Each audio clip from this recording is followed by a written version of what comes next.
it's Tuesday, August 11, 2026, coming up on Roland Martin Unfiltered, streaming live on the Black Star Network. I'm live here in Atlanta.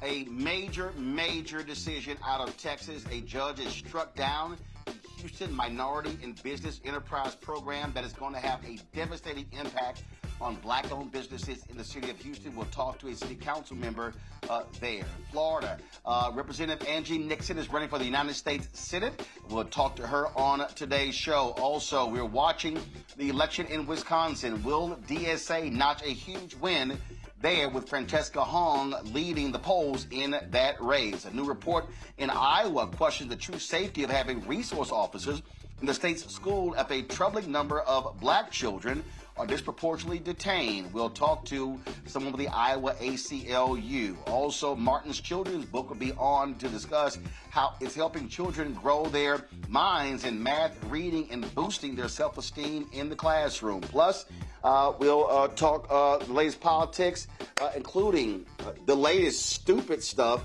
that Donald Trump has said, insulting Somalians. No shock there. It is time to bring the funk on Roland Martin Unfiltered on the Black Star Network. Let's go. He's got it. Whatever the biz, he's on it. Whatever it is, he's got the scoop, the fact, the find. And when it breaks, he's right on time and it's rolling. Best believe he's knowing. Putting it down from sports to news to politics. With entertainment just for kicks, he's rolling. It's on go, roll, y'all. It's Roland Martin, yeah. Rolling with Roland now. He's funky, he's fresh, he's real, the best, you know he's Roland Martin now.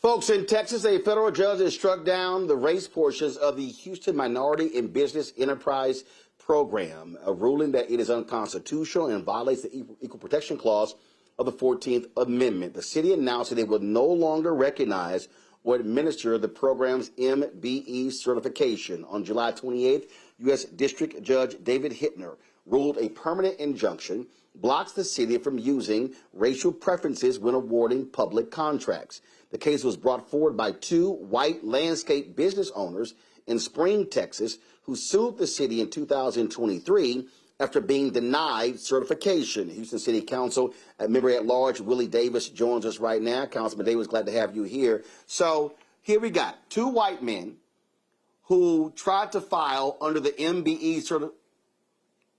Okay, all right then. So sorry, folks. So we don't have the councilman just yet. So let me do this here. So y'all let me know we have the councilman. But you know what? I'll continue the conversation. Then let me know when he comes on. So I have been warning y'all about this. So here's what these white folks, these right wingers, have been doing. And Ed Bloom from Houston has been targeting many of these programs using the 14th Amendment, using the Civil Rights Act of 1860, using all of these different 1866 against black folks. And so what you have, and the same thing happened in Tennessee, where a white woman sued the federal 8A program, saying that she couldn't qualify for the 8A program because she wasn't a minority. And so therefore, a federal judge there overruled that program. Now, here's what's crazy. That same white woman qualified for a federal program as a woman, but she wanted to stop the program for black folks and others. And so what these white men are doing, they're saying, oh, we should be able to qualify as a minority business. And so, so because they won't allow us to apply, then, well, you should rule the program ineligible. In fact, 2 white men in Indiana sued the federal DBE program, and in going to court, the Trump administration announced, yeah, our goal is to actually end the federal DBE program, which is a $37 billion federal program. This is what Project 2025 is all about. This is what the right wing is all about. What they want to do is they want to shut down the economic opportunities that have been provided for African Americans and others all across this country. And so they have been targeting city of Houston. I remember when Bob Lanier was the mayor of my hometown in Houston, and they had a ballot initiative, and they got mad because they tried to submit some ballot language that was jacked up, and Bob Lanier was like, nah, y'all ain't doing that. And so they rewrote the language, pissed them off. It actually passed. And so this is what they have been doing. And so what you are seeing these attacks towards African Americans all across the country. They are attacking these programs on the federal level, on the county, on the state level, on the county level, on the city level, in the school districts. There in Texas, in fact, there was a hub program, historically underutilized businesses on the state level, that was put in place by Texas Governor George W. Bush, Republican. Well, MAGA Republican Greg Abbott, what did he do this year? Wiped out the HUD program. So if we look at the federal program, in the last year of Biden-Harris, black-owned businesses received about $10 billion in federal contracts. $10 billion. That's only 2%, y'all, of all contracts, but it was a record number. Well, Trump comes in, whacking contracts, not looking at MBEs, then also slowing contracts down, getting rid of them. So what was 2% is down to 1.2%. That means that's almost a $5 billion loss on the federal level. And so when you've heard me talk about this, I need y'all to understand that we are literally talking about billions upon billions upon billions of dollars that will be taken out of black communities. And what these white MAGA folks, they don't want 90% of the contracts. They don't want 95% of the contracts. They don't want 98% of the contracts. They want all of it. And I've challenged white women, and I've challenged them for years, saying, why is it that whenever we have these battles over contracts, y'all white women are real silent when you are the greatest beneficiaries of affirmative action programs? I want to bring in my panel right now as we wait for the councilman to come on. Let me bring in Dr. Mustafa Santiago Ali, former senior advisor for environmental justice at the EPA from out of D.C., Randy Bryant, entrepreneur, author, speaker, Washington, D.C. I mean, people really need to understand, Mustafa, and why we have been calling this a GOP war on black America, that they are targeting the entire black infrastructure. They are targeting economics, they're targeting health, they're targeting academics, they're targeting social justice, they're targeting all of it. What the right wing, what the white right wing in America wants to do, they want to absolutely cripple any future black progress. Those elements that you just mentioned are the pillars, right? They are the foundation underneath of our community, so that, you know, we have the things that are necessary to be able to live healthy and sustainable lives, to be able to, you know, send our kids to college, to be able to save a few dollars, all the things that every American says that they want to do. But unfortunately, there have been laws over the years that have stopped us from being able to fully participate.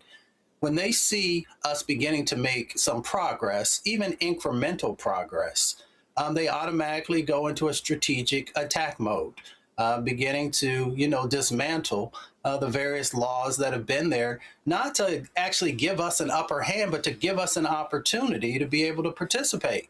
You know, they look at the incredible things that Maynard Jackson did in Atlanta. When Maynard came in, I think it was in the early 70s, you know, less than 1% of the contracts were going to Black contractors, even though you had a Black city. And by the time he got done implementing, you know, very positive, well thought out steps, it was up to about 34%. When you look at Marion Barry, the exact same thing, because they understood that contracting played a critical role. It helped to build wealth in our country, helped to begin to shrink the wealth gap that has existed for centuries in America. It also helped to begin to heal our country, but they want to rip the wound back open once again, reach inside and pull out anything that's of value and take it for themselves. So, you know, that's what exactly is going on. That's why we talked for a year and a half about Project 2025 agenda, one of the other agendas that was out there. So, you know, we are now where we are. That's why our vote matters. That's why we got to get engaged in the civic process, because you got to have the judges who are there who are going to do the right thing and understand not only what's happening in this moment, but also the history that brought us here. Randy, again, we see the attacks on DEI. This is all about attacking Black folks economically. And I've been yelling and screaming this. I can tell you, Randy, I remember in 2023, I was at the NAACP Image Awards, and I was sitting on this DEI panel, and man, I was straight going off, and people look at me like, oh man, you being too vocal about this. I'm like, I need y'all to wake the hell up. This is happening. It is happening. And I sat there, Randy, and I listened to these silly ass Simple Simon Negroes complain about Vice President Kamala Harris. She ain't doing enough. She ain't doing enough. And I'm going, yo, I'm not happy about getting 2% of federal contracts, but it was a record $10 billion. And I said the last thing that I want to see is that number go down. Well, guess what? The number is going down. So I hope all the people who said she wasn't doing enough and she wasn't doing this, I hope they're happy, because here's the problem, Randy. If you go from 2% down to 1.2% in 2 years, that means that by the time Trump's term is up, we may be down to 0.8, 0.5%. So you're talking about going from $10 billion down to maybe $2.5 billion. And that means it's going to take a hell of a long time to get back to $10 billion. And what does that mean? That means Black-owned businesses have to lay off staff. That means that those families that work at those companies, that means their houses are being impacted, their kids in school is being impacted. And so that means that you're going to see a drop in Blacks tithing to churches. You're going to see a drop in African Americans supporting HBCUs, supporting charitable giving. And so there is a tremendous downflow and a tremendous, with this downflow, the same economic downflow, you're going to see billions being washed out of Black America because of decisions like this. Exactly right. I believe that what people don't understand is that sometimes the war is between two candidates, and you may think this candidate did not do enough or won't do enough. What I don't think people understand, what Project 2025 is a plan for waging a war to completely cripple the Black community. And the Black community has historically gotten to places of middle class and upper middle class through government and through the government contracting. So it was very strategic for them to have DOGE come in and gut the government and cut government jobs, because that they knew was going to specifically hurt us, and it has. Also with the government contracts, you realize that, you know, while we're around 14% of the population, we only ever had 3% of employer-based businesses already. And so they created these programs like the MBE and the WBE to get those numbers up. And still, even with those programs, we're getting about 9% of the government contracts that were available to us, even with the programs. So now without them, just like you said, we're going to get far fewer, if anything. I personally, you know, being based in Washington, D.C., have several friends who have lost close to 75% of their businesses. What also that we need to note is that Black businesses, Black business owners tend to employ Black employees more frequently and at higher rates. So all of those employees definitely are impacted. If you walk around the city now, I mean, and this of course is everywhere, but if you walk around the city now, the restaurants aren't full anymore. People are not going out because they can't. And what people need to realize is that this is absolutely purposeful. It is trying to completely cripple Black economics so we can barely figure out how to make it day to day. And so I wish people, had heeded the warnings, because we are under a targeted, well planned out attack to bring us to our knees. And sadly, it is working. Councilman Davis joins us right now. Councilman, glad to have you here. Obviously, this decision by the federal judge in Texas is a devastating decision for Black-owned businesses, on top of the decision by the state to dismantle the Texas Hub program. I mean, this is not going to bode well for Black-owned businesses in Houston and in Texas. Thank you, Roland. Yes, I am certainly a little bit disappointed. And that's what I said, a little bit, but should say much disappointed, because this is more than just something that is hurting Black, but it's going to hurt a lot of small business people. And the effects, and I'm thinking that, grateful that our mayor is going to appeal it. And so based upon what's going on, we at council in Houston, we're going to have a good look at this going forward, and to make sure across the board, authorities are represented and they get a fair chance of creativity in the business world. Now, we had a great director of our MBE program who came under some scrutiny from other minorities because the way our program was written and the way that she was going to solve some of the concerns from other minorities. And so we went through that process, and we thought we had gotten clear. And then once it got to court, the judge voted in favor of the plaintiff, which was very. So here's the issue. You and the city council now, frankly, have to get more creative. And I remember when there was the Hopwood decision in Texas, where they sued and they could not use race when it came to admissions. And one of the things that Texas State Senator Royce West, he got with these rural Republicans, and that's when they came up with the top 10% rule. And all of that. And so, listen, there are different things that y'all can do. You can look at census tracts. You can look at favoring different things along those lines. And so, are y'all meeting and having those conversations on how you can find race neutral ways to ensure that Black businesses and others are still able to compete for city contracts? Good question, Roland. Our director has got a plan, and the mayor, and they're working on it as we speak. It has not been presented as of yet to council, but I'm sure within the next week we will, so that we can be assured that everybody is represented, and that we can have a strong case, because I do believe that this can be overturned. No matter about how we put it together and the way it's presented, that it can be overturned. Now, in the meantime, let me tell you, Roland, Houstonian what I'm pushing.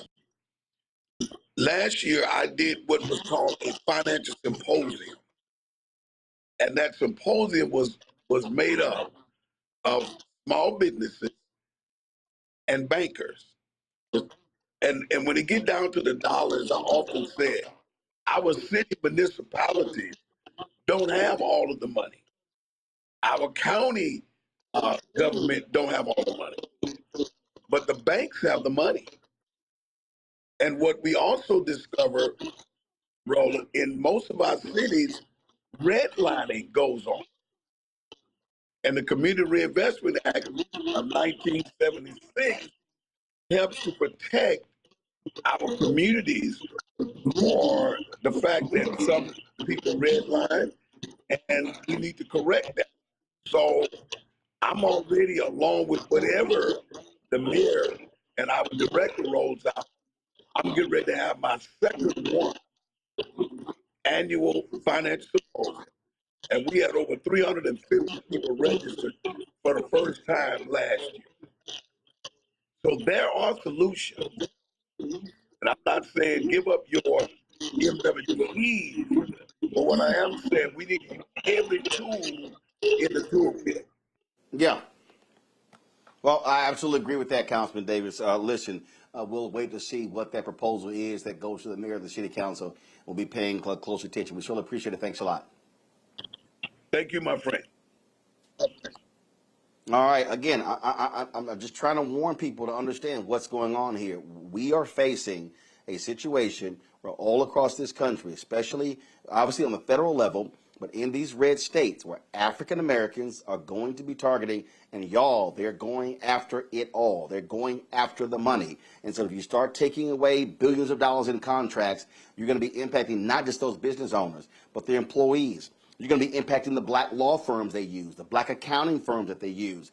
The downflow is going to lead to a washout of the black community. And this is why we keep making the point voting matters. Because when you have your folk at the table, then you are able to impact the policy in a different way. And so we're going to keep hammering that, keep letting people understand that, because they need to realize how serious this is. Got to go to a break. I'll be right back. Roland Martin Unfiltered on the Black Star Network. All right, folks, let me get personal for a second. My mom had questions about her Medicare, so she called Chapter, a Medicare advisory company, and she texted me right after saying it's a great benefit. It was easy. A real person walked her through the whole thing, and now she understands better what's going on. But it's not just her. A woman in Yonkers wrote in saying the process was so simple, the enrollment was easy, and she was so glad she called. Then there's Marilyn, 90 years old, in Florida, living on Social Security. Her premium climbed every single year north of $400 a month for coverage she could barely afford anymore. So what does she do? She called Chapter. They found her the same top-tier coverage for hundreds of dollars less. 90 years old, and finally somebody in her corner. I hear stories like that again and again from our community. The Medicare system was not built to work for you.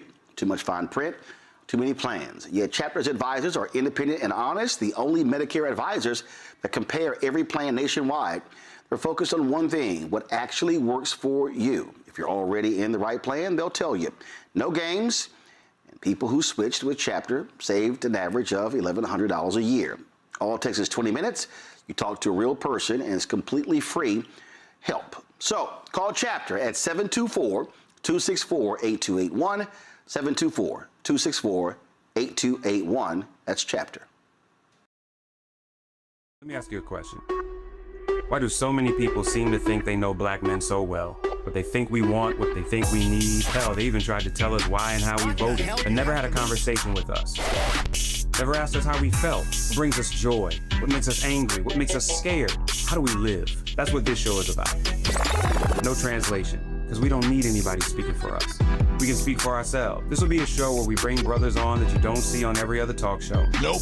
Brothers that are doing work in local communities with black men for black communities. We're going to hear each other and try to understand so perhaps we can move forward together.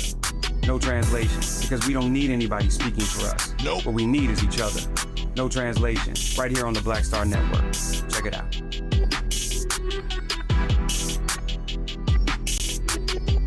It's your boy Earthquake, giving Roland Martin something to do, because he don't know what to do. He from Texas. Ain't his fault.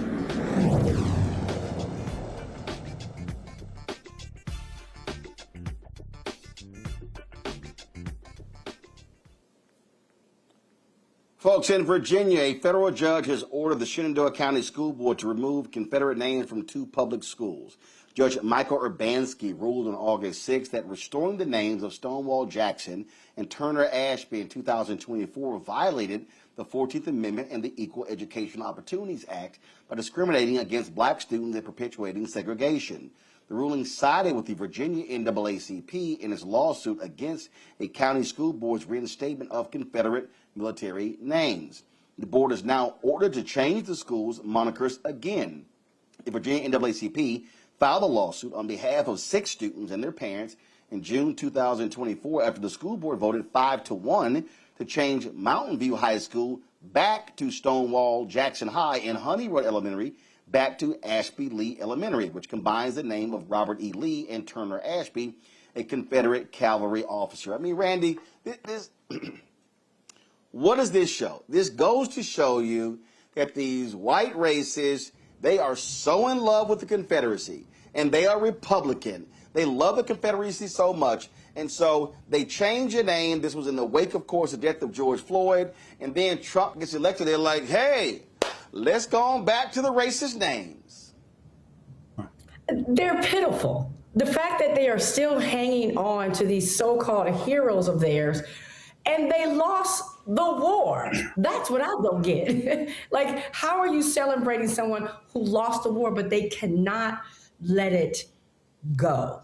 And they're just absolutely sad. And they see this new racist in charge as their opportunity to now honor their supposed heroes and celebrate the time that they wish they could have. I mean, it very much tells you how they see black people and and how they want us to be, how they don't want us to have freedom. People need to see that as a symbol for what they want for us and don't want for us. Mustafa, we're always making this point, and you listen to these people talk about, well, it's history. We can't forget our history. No. What these white MAGA folks want to do is they want to celebrate the racist. They want our schools to still be monuments. And the judge is right. You damn Skippy. If you're a black student, hell, you don't want to sit here and say, oh, yeah, I'm a Stonewall Jackson graduate, knowing full well that Stonewall Jackson wanted to make sure that black folks remained in chains. You don't see in Germany them having schools named after Hitler and other Nazi war criminals. There's a reason for that. But in America, they love them some white domestic terrorists who were, again, the wrong side of the Civil War. Well, everything that you just said, it's really interesting that when it comes to our children, they don't have a problem with trauma, right? They'll allow our children to, as you said, go to those schools, be taught in those schools, look up and see the sign, the name on the side of the building, and have to reflect on that. But when it comes to their children, you could have a few words in a book, and they have a problem with that. They have a problem with history when it comes to the truthfulness of history that kind of really lays it out for everyone. So I always think that it's very ironic that they're willing to traumatize our students, but they're not allowing that same type of openness to be a part of a process when it comes to their own children. Yeah, it's because, it's because, they love their white races, and they want to celebrate them, and they want us to sit here and have to deal with their crap when it comes to that. And this is just where I'm like, I'm sorry. We have to fight back, and I'm sure there are people who are saying, well, man, I don't understand why you're making a big deal, out of the names. But, yeah, damn that. Forget Stonewall Jackson. He was a white domestic terrorist. So was Robert E. Lee. I don't give a damn about, oh, my God. Listen, see, here's the one that cracks me up. You listen to these people who go, oh, my goodness. Robert E. Lee was an amazing general, which is why Pete Hegseth had his portrait restored in the dining hall at West Point. But guess what? Even according to Patton, Randy, Rommel was one of history's greatest generals. I don't see the Germans still celebrating Rommel as being an amazing military mind. Right. But the Germans have openly dealt with the Holocaust. They have claimed responsibility. They have admitted that it was wrong. They say all the time, never again. They teach the accurate history in their schools. America can't seem to do that. America would like to act as if none of it really happened, and what happened, they are always changing what the Civil War was about. They are always recreating history. This is why we see how they are daily trying to take down exhibits at museums, because they don't want to have the real history, much less deal with it, much less own it, much less pay reparations. They have come up with their whole fantasy like it's a movie, and they are living by that. Whereas Germany has taken a completely different approach. Mustafa? It's about hate. It's about evil. It's about power. That's what this is all about. You know, this current party has just anchored itself to hate, and they expect hate to be a leverage point. They expect hate to be an opportunity for them to rewrite history, and to do it in a way that glorifies things that never happened and to whitewash other things. So, you know, that's the hate side of the equation that's going on there. The power side of the equation is they figure that they now have a moment, so they are trying to do everything that they've always wanted to do, whether right or wrong. The evil aspect of it is that you often have people who say that they, you know, believe in God, they believe in, you know, a higher power. They know what the words were that were written down in the respective books that are out there, but yet they refuse to follow any of those tenets in a way that is actually uplifting, in a way that is healing, in a way that actually would help to bring this country together, because we have so much work that we still need to do. But that's not a part of their agenda. You know, they're putting on the full court press. They continue to throw these Hail Marys, and luckily in many instances, the courts continue to knock them down, but that's not enough. We have got to really open our minds. We have got to make sure that we're understanding the game that is being played out in front of us, and we have to decide if we're just going to allow it to happen, or if we are going to utilize our power to make things change, because we have a responsibility to our children to actually make sure that they are in a safer environment, and an environment that is nurturing, and an environment that is telling the truth. And if we don't, then it is our fault for the things that we see will play out. Well, I'm going to say this again for the 1,000th time, Randy, and for the people who are watching and listening, elections has its consequences. And so, who you elect to the school board determines actions taken by the school board. Absolutely. It is, you know, we always think about the presidential elections, and we forget about all the elections and how much they matter. I was thinking about that when you look at the qualifications to be a coroner in Mississippi, because of all the tragedies been happening there, and that's an elected person, and they only have to have a high school diploma.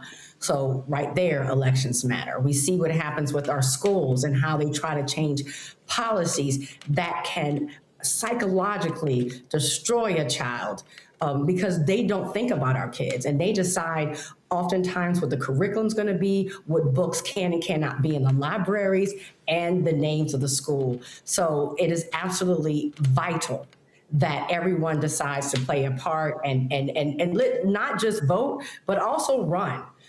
You know, we really need to challenge white mediocrity. They are very comfortable running for positions with no extra qualifications. It's not as if they're in some way doing better than we are. We just, I don't think, realize about working the system. They take these positions because they absolutely work the system.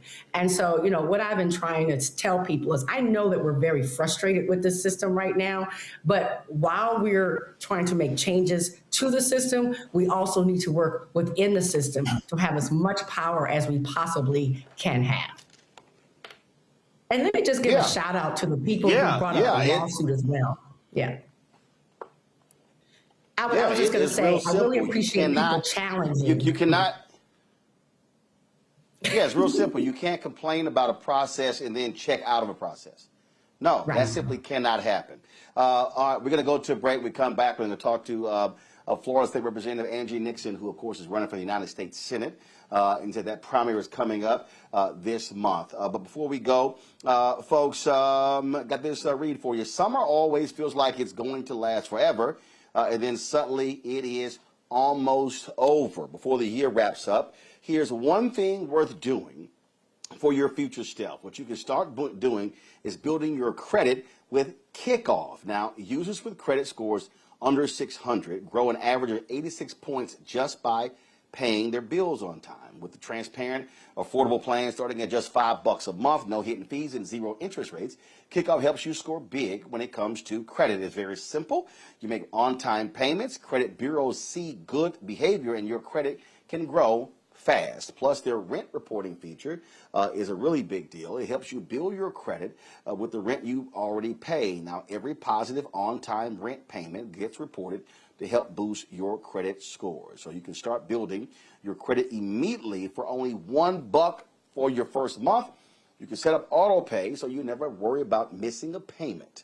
Again, folks, you can sign up in minutes on your phone, no credit check, no hidden fees, and no interest as well. So with over 1 million users and hundreds of thousands of positive reviews, there's a reason why Kickoff is the #1 credit builder on the App Store. So start building your credit with Kickoff today, and you get your first month for as little as $1. That's 80% off the normal price when you go to get Kickoff, KIKOFF.com /unfiltered today. Again, you see it right here. GetKickoff.com / hey guys, y'all left / unfiltered. Again, getkickoff.com / unfiltered. Let's get our credit in check. I'll be right back. Get Kickoff, GetKickoff.com / unfiltered. To activate the offer, it only applies to new Kickoff customers, first month only, subject to approval. The offer also subject to change. Average first-year credit score is impacted plus 86 points between August 2024 and August 2025 for Kickoff credit account users who started with a score below 600, who paid on time, and who had no delinquencies or collections added to their credit profile during the period. Late payments may negatively impact your credit scores. Individual results may vary.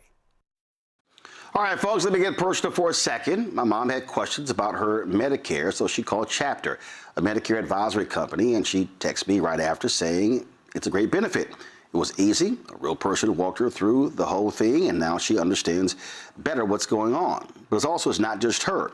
A woman in Yonkers wrote in saying the process was so simple, the enrollment was easy, and she was so glad she called. Then there's Marilyn, 90 years old, in Florida, living on Social Security. Her premium climbed every single year north of $400 a month for coverage she could barely afford anymore. So what does she do? She called Chapter. They found her the same top-tier coverage for hundreds of dollars less. 90 years old, and finally somebody in her corner. I hear stories like that again and again from our community. The Medicare system was not built to work for you. Too much fine print, too many plans. Yet Chapter's advisors are independent and honest, the only Medicare advisors that compare every plan nationwide. They're focused on one thing, what actually works for you. If you're already in the right plan, they'll tell you. No games, and people who switched with Chapter saved an average of $1,100 a year. All it takes is 20 minutes. You talk to a real person, and it's completely free help. So call Chapter at 724-264-8281, 724-264-8281. That's Chapter. Carl Payne pretending to be Roland Martin. Holla! You ain't got to wear black and gold every damn place, okay? Ooh, I'm an alpha, yay. All right, you're 58 years old. It's over. And you are now watching Roland Martin Unfiltered. Uncut, unplugged, and undamn believable.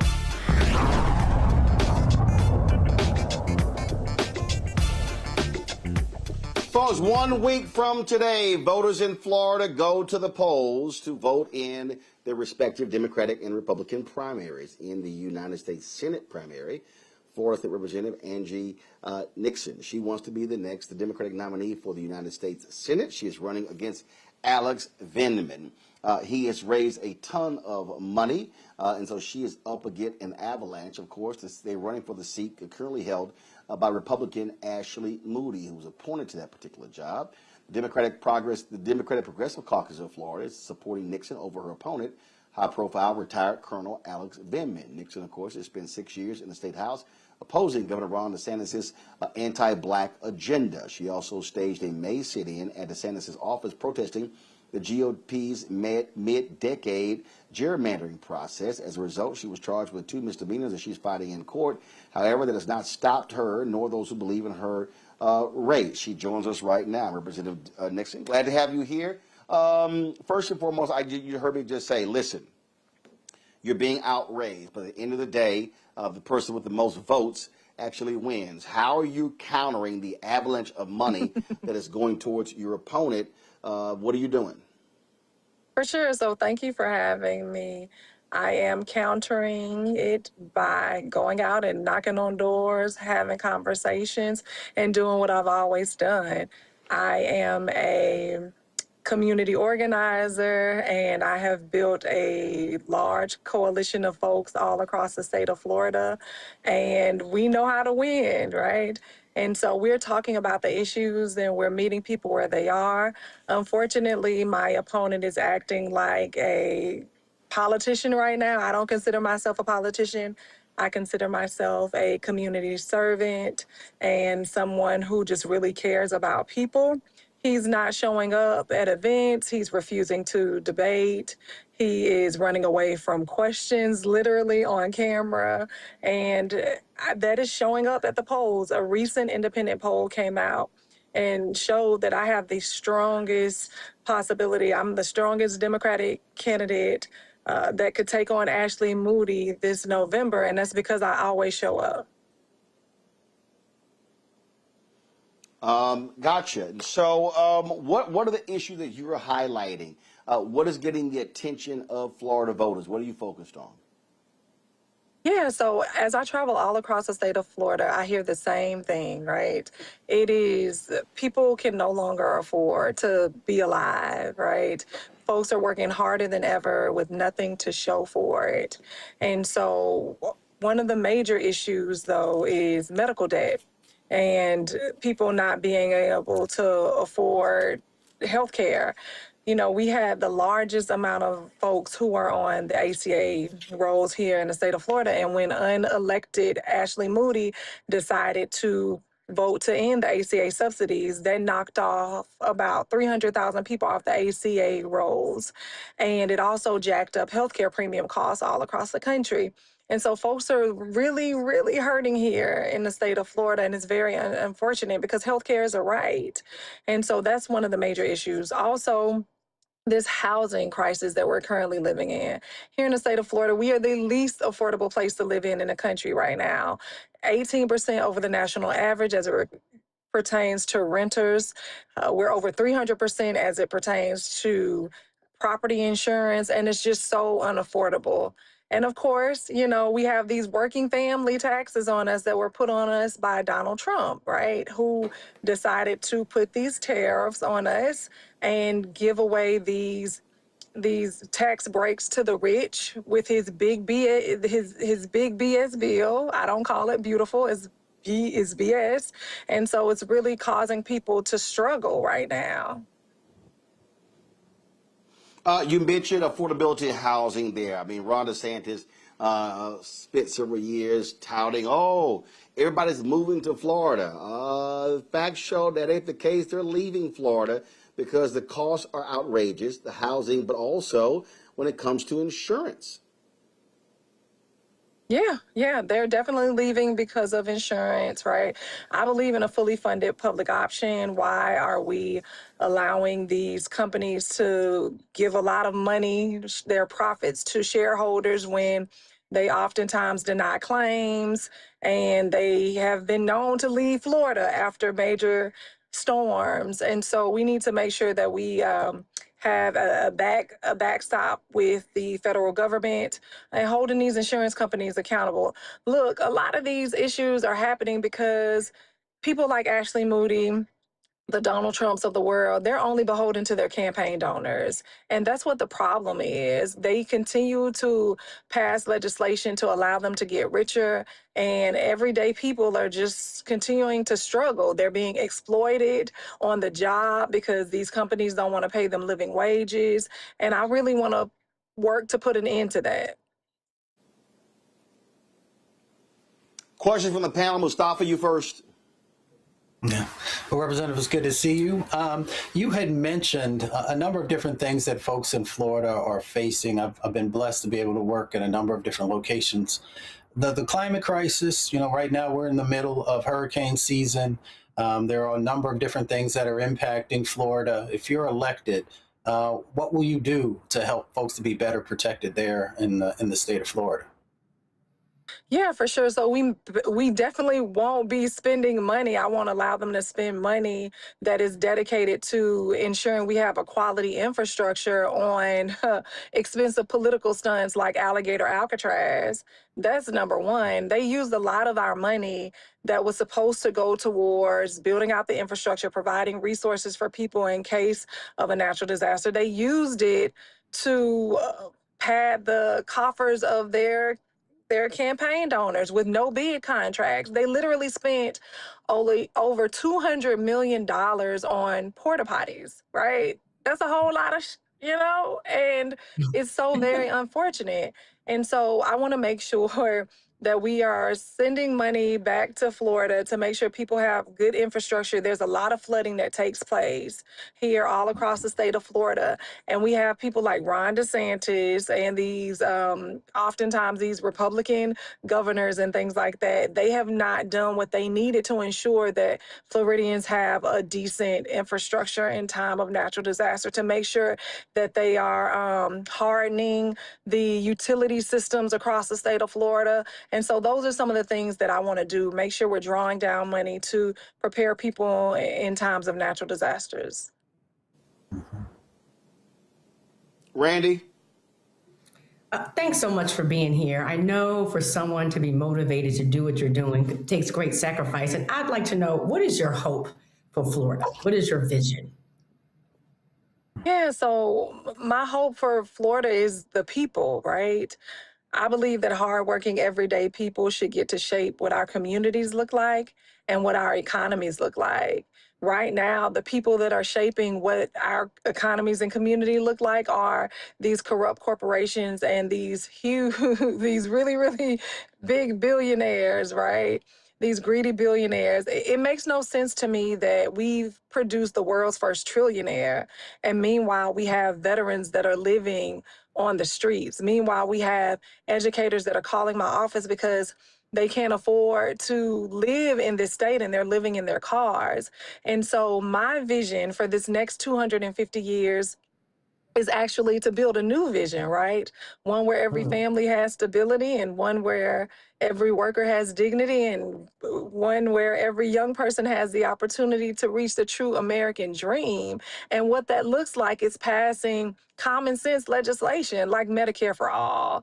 Healthcare is a right. We should not be allowing people to deny life-saving medical procedures or medicine because it's hurting someone's bottom line, right? We need to make sure that we're passing things like universal child care so that we can ensure that parents have the opportunity to get to work and children have a strong foundation. And also definitely ending for-profit prisons. Why are we incentivizing people to not actually educate our children the way that they should be educated, and ushering them into the school to prison pipeline so that they can make more money off of them when they are incarcerated? And so I want to put the power back in the hands of the people. The people should be determining the direction of our country and not just a select few. I mean, the majority of people, hardworking, everyday people. And I'm excited about this People Power campaign. We have so many folks that are out knocking on doors and making phone calls, and we've done that with very little money. You know, it's just shameful how much money it costs to run campaigns right now.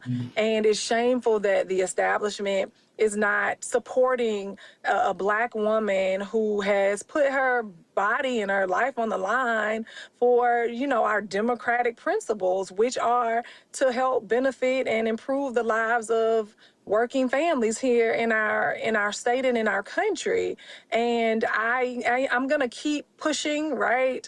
I'm gonna fight for my state. I love my state. And I'm critical of my state and my country and even the party because I love it and I want it to be better. But we really need to get money out of politics and actually allow you know, construction workers and janitors to have the same amount of financial influence that billionaires can have. And so those are a few of the things that I'm supportive of. And also knowing that nearly 800,000 people, Black people, lost their jobs, right? And so we really need to have a Black agenda, one that actually helps benefit Black people. The fact that our wage gaps are still so huge as it relates to Black folks and white folks in this country, knowing that our net worths are not as high as other minority groups. And so those are some of the things that I definitely want to address when I become the next United States Senator here in the state of Florida. All right. All right, then. All right, Representative Angie, Mustafa, do you have another question? No, that was fantastic. Okay. Well, right, I appreciate y'all. I would love. Yeah, I would love everyone to make sure they follow me on social media. Angie for FL. Go to AngieNixon.com. Join our People Power campaign. Our average campaign donation is under $30. Look, we have what it takes to win. As I stated, the most recent independent poll showed that we're the strongest candidate to be able to unseat Ashley Moody. We literally have Republicans and MPAs that have changed their party affiliation to vote for me in this primary. They're knocking on doors. They're donating to our campaign. Let's change the trajectory of our country, y'all. Let's do this. I'm super excited. One more week, Roland. One more week. Yep, absolutely. Angie Nixon, we surely appreciate it. Thanks a lot. Thank you. All right, folks, got to go to a break. We'll be right back. Roland Martin Unfiltered right here on the Black Star Network. Support the work that we do. Join our Bring the Funk fan club. Our goal is to get 20,000 of our fans contributing on average $50 each a year. That's $4.19 a month, 13 cents a day. You support all the shows right here on the Black Star Network. If you want to use Cash App, use the Stripe QR code. You see it right here on the screen. That's for credit cards as well. If you're listening, go to blackstarnetwork.com for all the ways to give. Checks and money order, make it payable to Roland Martin Unfiltered, P.O. Box 57196, Washington, D.C., 20037-0196. PayPal is R Martin Unfiltered. Venmo RM Unfiltered. Zelle Roland at RolandSMartin.com. Roland at RolandMartinUnfiltered.com. We'll be right back. All right, folks, let me get personal for a second. My mom had questions about her Medicare, so she called Chapter, a Medicare advisory company, and she texted me right after saying it's a great benefit. It was easy. A real person walked her through the whole thing, and now she understands better what's going on. But it's not just her. A woman in Yonkers wrote in saying the process was so simple, the enrollment was easy, and she was so glad she called. Then there's Marilyn, 90 years old, in Florida, living on Social Security. Her premium climbed every single year north of $400 a month for coverage she could barely afford anymore. So what does she do? She called Chapter. They found her the same top-tier coverage for hundreds of dollars less. 90 years old, and finally somebody in her corner. I hear stories like that again and again from our community. The Medicare system was not built to work for you. Too much fine print, too many plans. Yet Chapter's advisors are independent and honest, the only Medicare advisors that compare every plan nationwide. They're focused on one thing, what actually works for you. If you're already in the right plan, they'll tell you. No games. People who switched with Chapter saved an average of $1,100 a year. All it takes is 20 minutes. You talk to a real person, and it's completely free help. So call Chapter at 724-264-8281, 724-264-8281. That's chapter. Let me ask you a question. Why do so many people seem to... Let me ask you a question. Why do so many people seem to think they know black men so well? What they think we want, what they think we need. Hell, they even tried to tell us why and how we voted, but never had a conversation with us. Never asked us how we felt, what brings us joy, what makes us angry, what makes us scared. How do we live? That's what this show is about. No translation, because we don't need anybody speaking for us. We can speak for ourselves. This will be a show where we bring brothers on that you don't see on every other talk show. Nope. Brothers that are doing work in local communities with black men for black communities. We're going to hear each other and try to understand so perhaps we can move forward together. No translation, because we don't need anybody speaking for us. Nope. What we need is each other. No translation, right here on the Black Star Network. Check it out. Hey, I'm Tasha Cobbs, and you are watching Roland Martin Unfiltered. But I need a little filter. I need something. Blow me out. Make me look 35.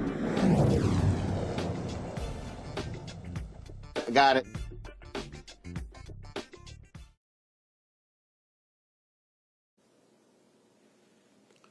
Folks, the federal judge on Tuesday blocked the U.S. Postal Service from implementing part of Donald Trump's executive order aimed at tightening rules for mail-in voting ahead of the November midterm elections. Of course, that's going to determine who controls Congress. U.S. District Judge Indira Talwani in Boston expanded on an earlier order she issued in June that prevented the Trump administration from implementing the policy in 23 mostly Democratic-led states. The judge's latest ruling blocks the Postal Service from carrying out Trump's directives anywhere in the country. In June, Talwani's ruling only blocked USPS from implementing the policy in those 23 states. Several voting rights groups had urged the judge to go further, asking her to prevent the Postal Service from implementing the policy nationwide. Under Trump's orders, the USPS will be required to compile a list of eligible voters from states and deliver absentee ballots only to people on those lists. The order also calls for states to provide voter lists and adopt new balloting procedures before the Postal Service would make deliveries. Now, already Donald Trump he's going to cheat as much as he can. He's going to rig the election. Here he is, a phone interview where he literally talks about enacting emergency procedures ahead of the election. A lot of people get hurt. So let me put an idea in your head, okay? Because it's so hard to get the Senate to do anything. Now they're on recess. They don't get anything done if they never get the Save America Act done. You have the right to declare a national security emergency for elections. And the Supreme Court ruled in 1983 under Reagan that INS versus Chadha, that if you declare a national security emergency as the President of the United States, they can't challenge it. It can only be overturned by a 2/3 vote of both houses of Congress. So if you do this in the next month, we will get photo ID, proof of citizenship, and a limit to mail-in ballots. And you don't even need the Senate vote. Happened. Okay, I'll leave it at that. All right, we'll leave it at that. So let me finish with a couple. These people are insane, Mustafa. They're dastardly. Let me say it that way. I think that's a better way of describing what's going on, because they have an agenda, they have a plan, and they're going to continue to try and implement it. They try and go around the courts. At first, they thought they would be able to manipulate the courts because they had a number of folks that they got into key positions, and that didn't work. Then they tried to utilize executive orders to be able to, once again, go around common sense sets of actions and to move forward with their agenda. And that really hasn't also worked at the level that they thought it would, although there have been, some instances when they've been able to do some very destructive things through executive orders. And so now, they're looking for another set of opportunities to be able to move forward with real voter suppression or expanded voter suppression, stripping away people's abilities to be able to fully participate in the civic process. So that's why I say, these are well thought out, diabolical sets of actions. But I don't think that it's coming from a place of not having the knowledge and information of what you're doing. I think they've just chosen to be able to do whatever they think they want to do. But I think what they fail to forget is that, people are watching them, and there are going to be repercussions for many of these actions that they've done. So yes, on the federal level, a president is protected, but there can be state charges that are brought forward if folks decide to do that. So I would be very careful with, some of the steps that they're taking, and some of the folks who work for him that are willing to go out on a line. So yeah, he can pardon you on federal charges, but he cannot stop state charges. Randy? They're not even trying to hide it. I mean, they just admitted their plan right there on national TV, where it's been pretty obvious what they're trying to do. They do want to declare a national state of emergency. They do want to make it where an election, a free and fair election, cannot happen. They do want to ensure that this leader, if you want to call it that, is in office for another 4 years. I mean, I don't think that they're even trying to be shy about it, and they're just being bold about it. We can only hope that fewer and fewer people follow him blindly, because I think people are kind of hopefully getting somewhat sick of him, but they don't even try to hide their cheating anymore. I mean, the level of audacity continues to shock me, although I should not shock me anymore of what he's doing. But they want to do everything they can with the mail-in voting, for instance. They're hitting us at all sides to ensure that this man gets in again, I believe. So with the mail-in voting, they know how many people are absolutely dependent on mail-in voting and what that would do. And it's striking to me how he tries to say that he's so pro-military. It would definitely affect their ability to vote. Of course, people who are disabled vets, people with disabilities, people who are elderly, people who work off hours, but that's what he wants. He wants to disenfranchise as many of us as he possibly can so he can win. And that is the only way that he could win. Absolutely. All right, folks, let's go to Iowa, where the American Civil Liberties Union have released a 37-page report titled Rethinking School Safety in Iowa: The Harms of School Resource Officers. The report argues that school resource officers do not make schools safer, but instead disproportionately harm black students and students with disabilities by funneling them into the justice system for minor behavioral issues.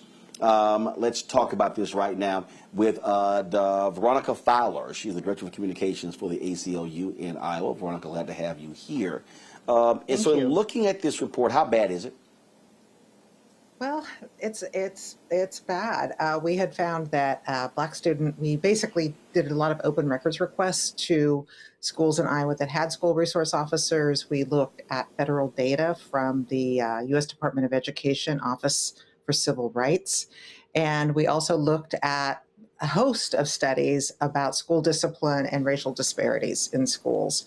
So this was a year-long project and very thoroughly researched. And we found numbers that basically reflect some other very disturbing national trends.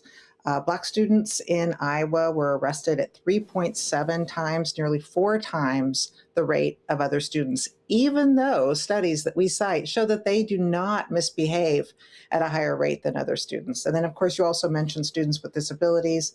They were either referred or arrested at 2.3 times the rate of students without disabilities. And so this is obviously disturbing because students are supposed to get equal treatment in schools, and these numbers suggest that they are not.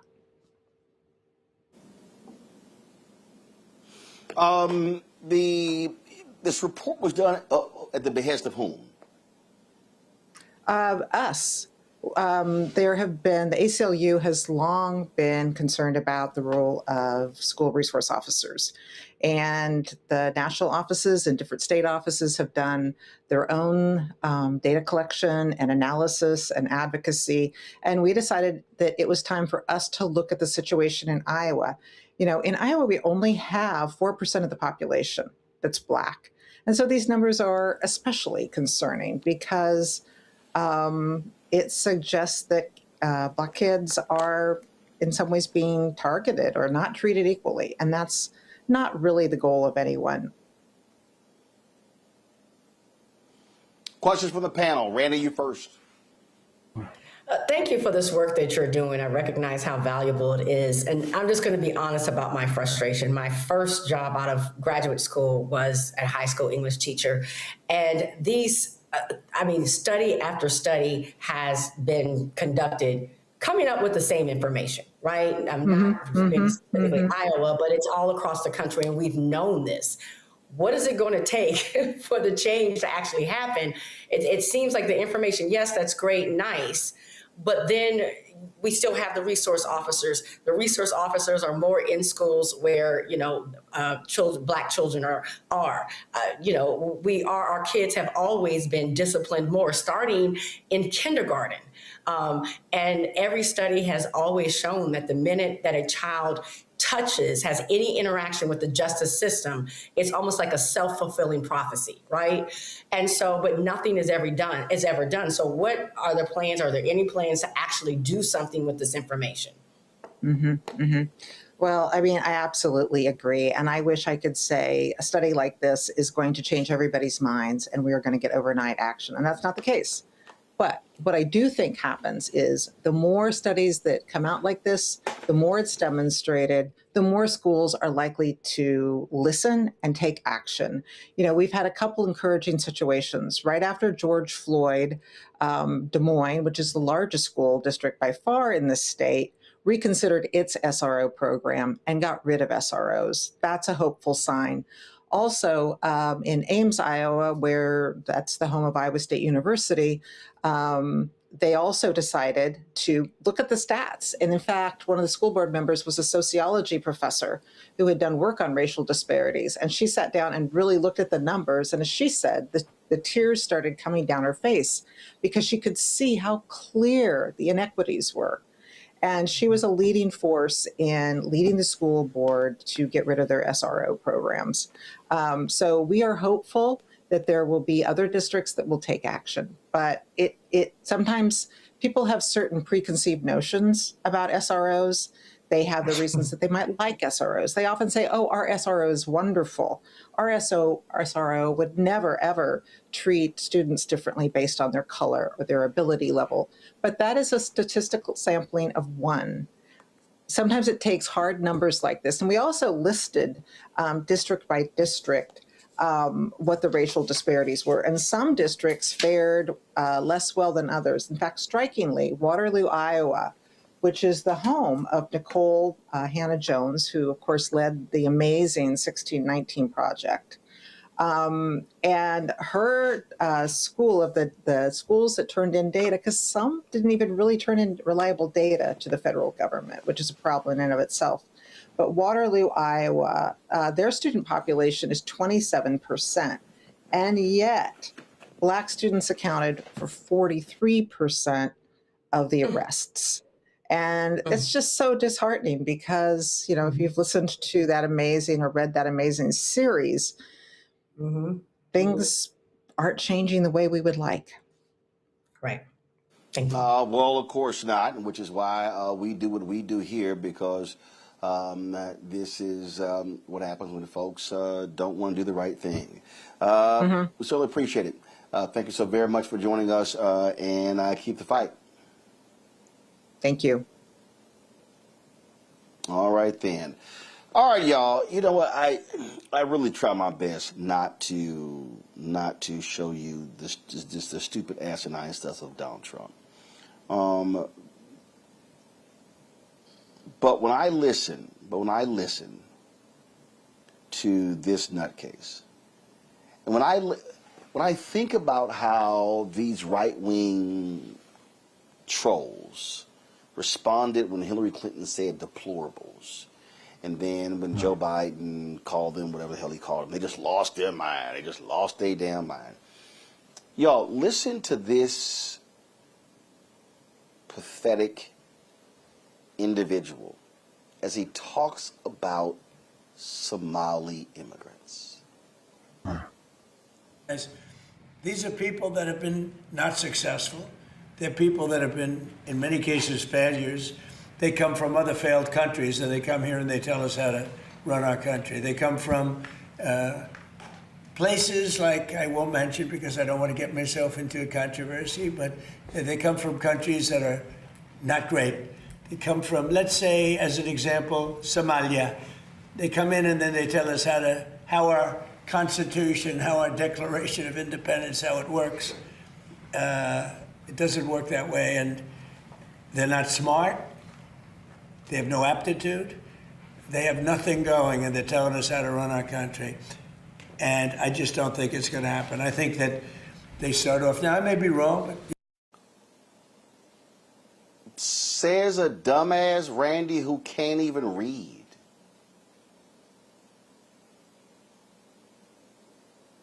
That he's ever been to. I mean, just to hear that jackass speak, it burns me up every time. And then I don't know if people are picking up what he's trying to put down, but to say that an entire group of people don't have aptitude and aren't intelligent is eugenics. I mean, it's eugenics. It is the foundation of white supremacist bullshit. It is the, I'm sorry, I'm using that. I am so fired up. But to say an entire group of people is not intelligent. Now, who could come out of their mouth and say that, and to think that is the leader of this country and think that it's okay? This man, I mean, we are looking at, to me, the times of Germany and how people could support that is even disgusting. I'm disgusted by the people who follow this man, because, and the fact that he's so unintelligent that he could barely put together a sentence. And this is the reason why his followers like him, because he doesn't speak past a third grade level so they can understand what he says. Pure, unadulterated racism, Mustafa. Right. That's who he is. How he feels about African nations, it's clear, and that's all this is. This man is an absolute racist, a bigot. Yeah, but he knows it sells, right? So he knows that there's a base that feed off of that. America, unfortunately, has always wanted to look at others, and we all understand the otherism as less than. So he understands how to play to an audience. But let's break it down. So he said that these were uneducated people. I've spent time in numerous countries across Africa. In Somalia, people speak multiple languages. How many languages does Donald Trump speak? And he doesn't even speak his own home tongue.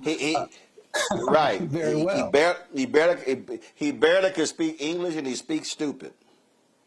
Right. So, so 1 for Somalians and 0 for Donald Trump.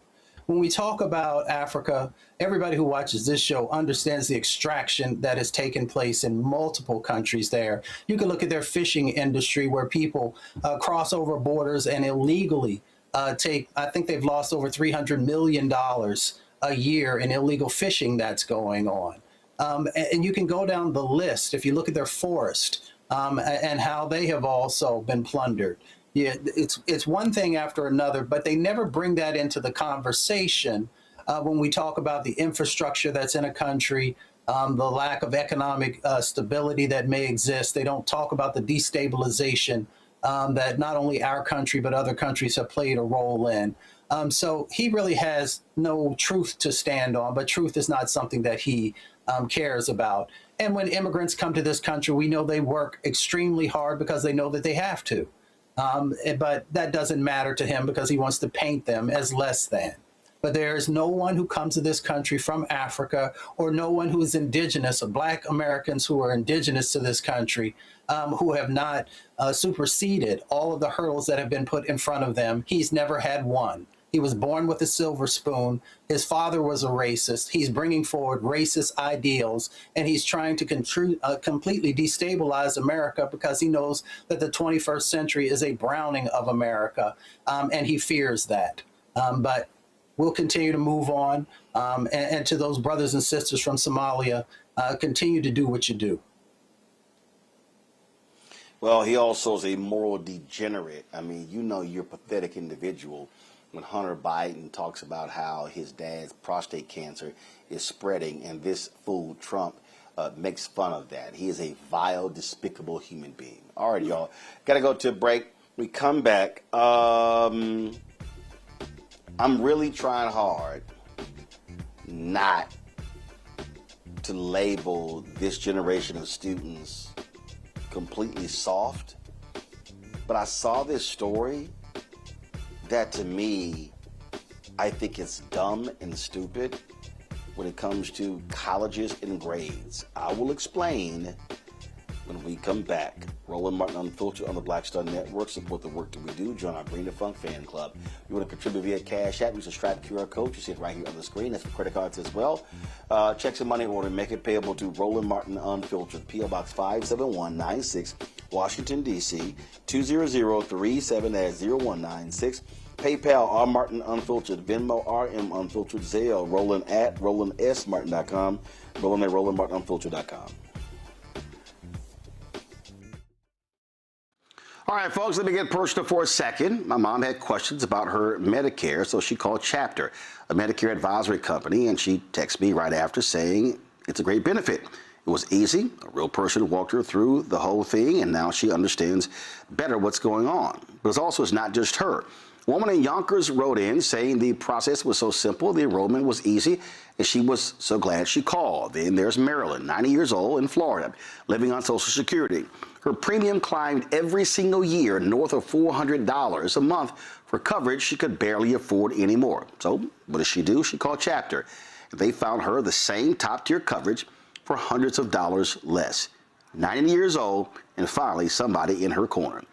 I hear stories like that again and again from our community. The Medicare system was not built to work for you.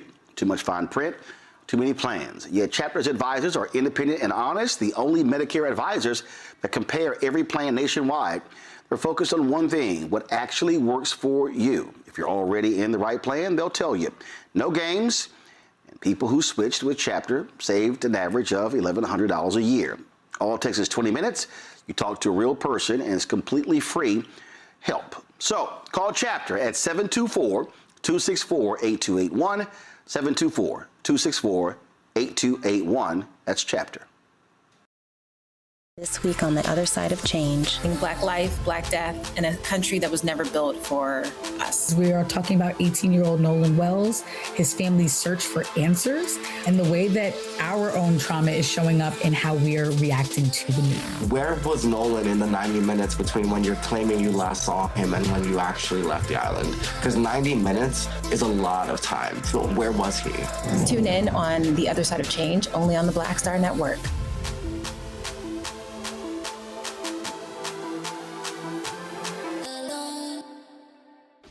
Hey, what's up, everybody? It's Godfrey, the funniest dude on the planet.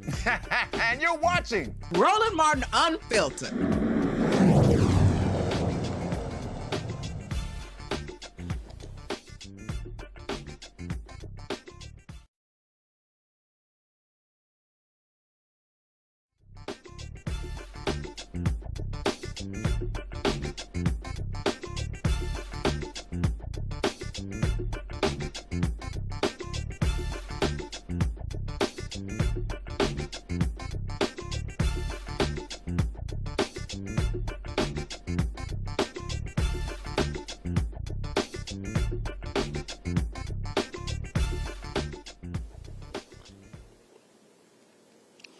All right, folks. So I saw this story in the New York Times, and okay, let me just read y'all the headline.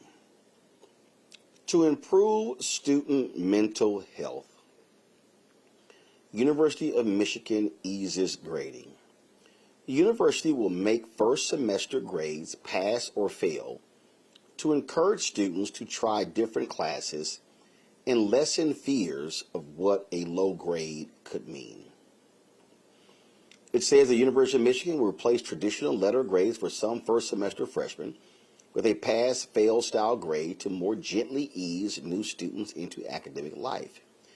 The plan will go into effect in the fall of 2027 at the university's College of Literature, Science, and the Arts. It is intended to relieve pressure on freshmen and help them, quote, start strong and curb the mental health crisis unfolding among college-age individuals, the university said in a statement.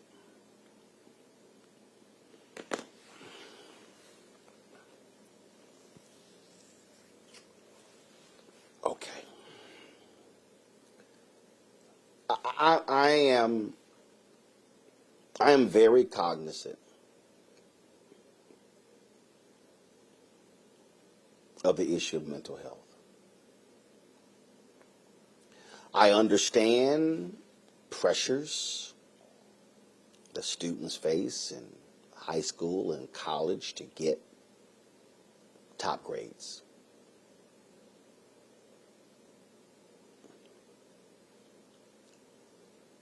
But how weak of a country can we be when we choose to aid weak-minded individuals? This sort of rings, this sounds like participation trophy stuff for me.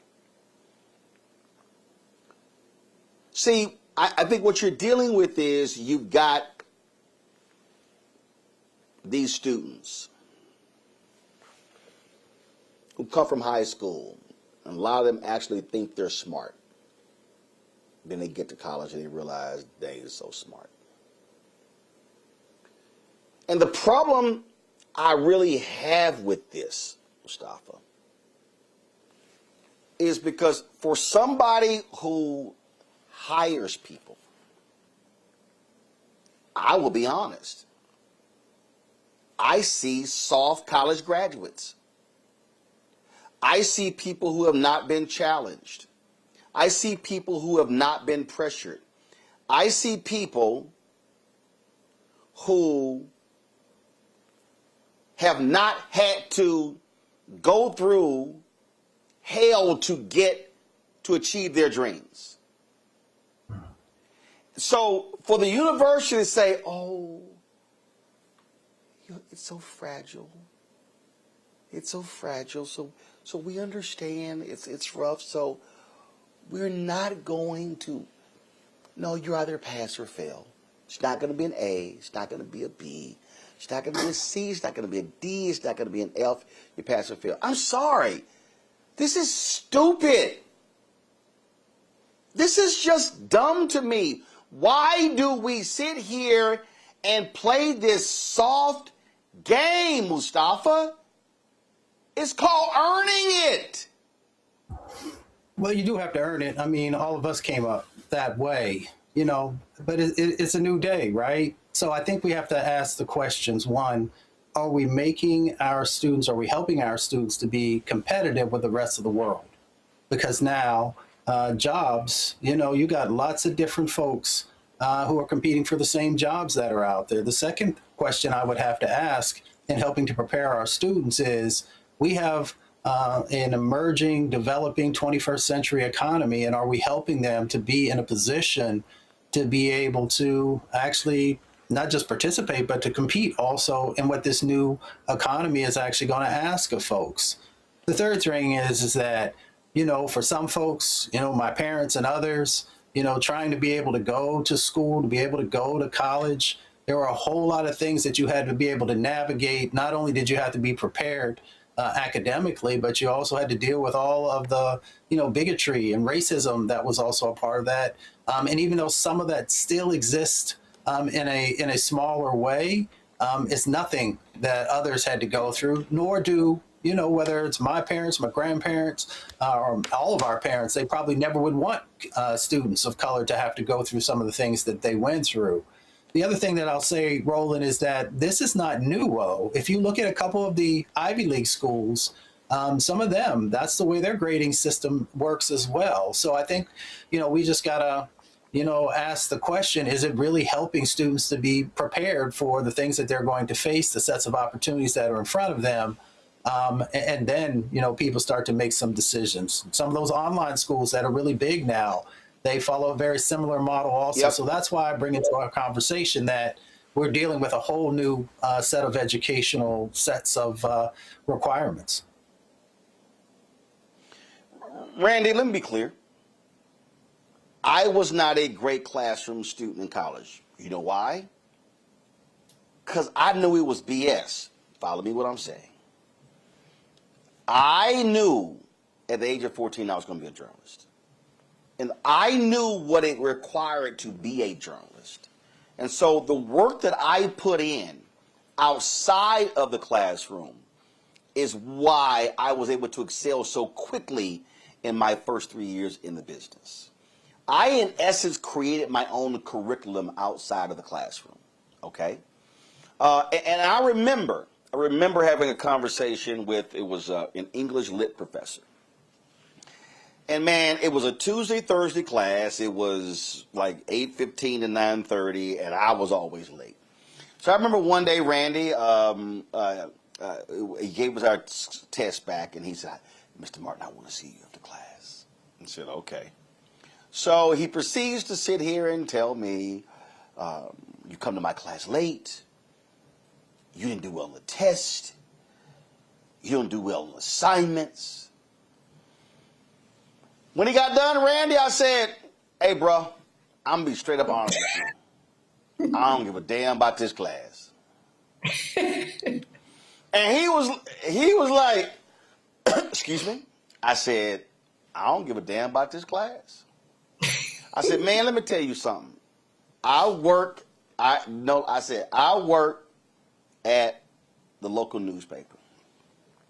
I said, "And if I got a choice between reading your 100 pages and working late at the paper, say, dog, I ain't reading your 100 pages." I said, "So man, let me be real clear. I don't need an A in your class. I don't need a B in your class. I don't need a C in your class. All I need is a D." I said, "I am not going to expend a lot of energy trying to get an A or a B in your class when it's not going to have any relevance on my career." I said, "Ain't nobody going to ask me for some college transcripts. They're not." I said, "So I'm going to spend as little time as I can on your stuff and a maximum amount of time at the newspaper, the TV station, and the radio station." Somebody came in YouTube saying, "Lying, you lying. You a damn lie."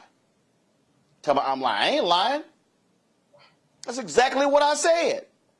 And I made a D in his damn class, saw his ass the next semester, I was like, "Say, dog, what up?" Because I understood I was only there, Randy, to get a sheet of paper. But the point I'm making is, I don't believe this helps a student.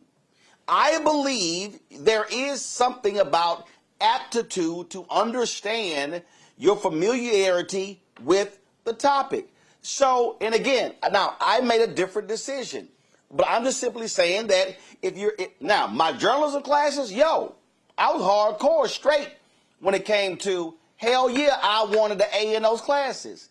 But what this is doing, Randy, this is creating a soft generation to be even softer. Well, one, I absolutely believe you did it. How could anyone question about you being outspoken? That should never be a question. Damn right I did. But two, this is some white people stuff to me, Roland. I mean, that's the way I see it. I mean, University of Michigan has 5% of us that attended. Like 45% of white people, and then 30% Asian American and international students. And as a person who, lived in California and really started to understand the whole California college system, there are always moves being made to ensure that white students are successful. The rules, just like rules are changed to, keep us out of the game or unsuccessful, also rules are changed to help white students be successful. And if you look at a lot of the white students, particularly kids who are legacy, that get into Ivy League schools, that get into schools like University of Michigan, they are there oftentimes because of legacy, because of people that they know, because of family legacy.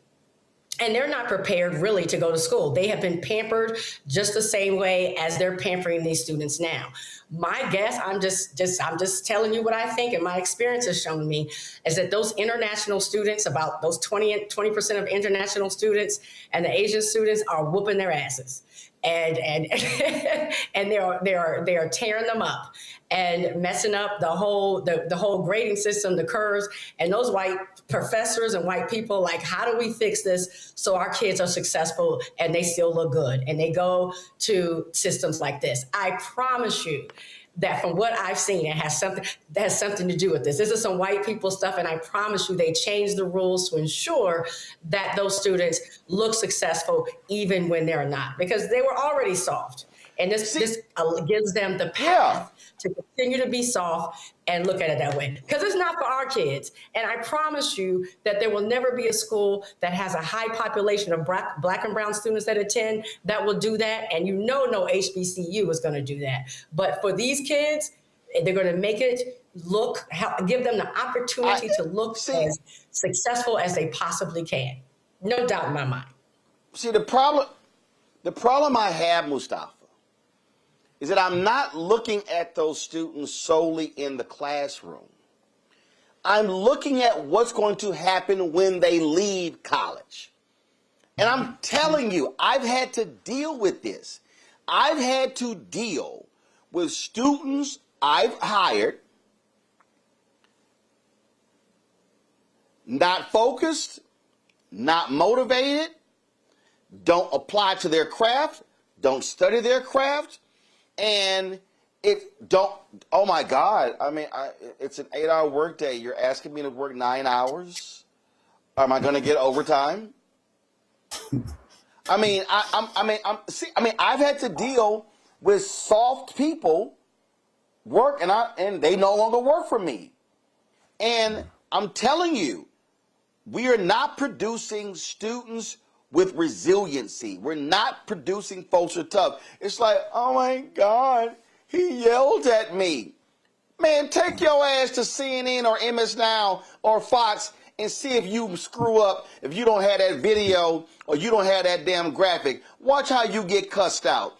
And these folks are like, oh no, oh my God, this workplace environment is toxic because they yelled at me. Man, listen.